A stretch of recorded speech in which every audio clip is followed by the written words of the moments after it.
Hello. હા બોલાલા. હા રાજુ, પેલી સ્કૂલમાં ખબર છે છેલ્લી બેન્ચી છે છોકરી બેઠી હતી. ઓહો ઓહો હું તીતે ને એ રે તારો નંબર માંગતી હતી. આલી જ દેજો ફટ દઈ કોઈ પૂછ્યા વગર.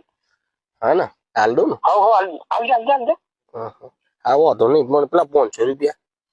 હરે કોક સિંગે ઉભો ટાવર પડી જાય કહું છું. હલો. હા પેલા 500. અરે અવાજ જ નહીં આવતો. મસ્ત વાત ચાલતી હતી. હું થયું? હલો હલો 500 વચમાં નહીં, મને અવાજ જતો લાગે. હલો. અને જો તાર નંબર ડિલીટ થોડું થઈ ગયું થાય. પેલી છોકરી કહું નંબર માંગતી હતી ને. હા આલે કે નંબર કરી કર્યું કે પૂછ કર આવું બધું. હા ચાલ દઉં ને. હો આલી જ દે. પેલા 500 જાણે હાલ. અરે જો આટલા જ કોક લોચા પડી જાય. ખબર ટાવર હારા હતા ને સીડિયા પોતા ભૂલ પડી જાય કહું. 500 રૂપિયા આલ્યા ને એટલે ટાવર ભૂલ પડી ગયા.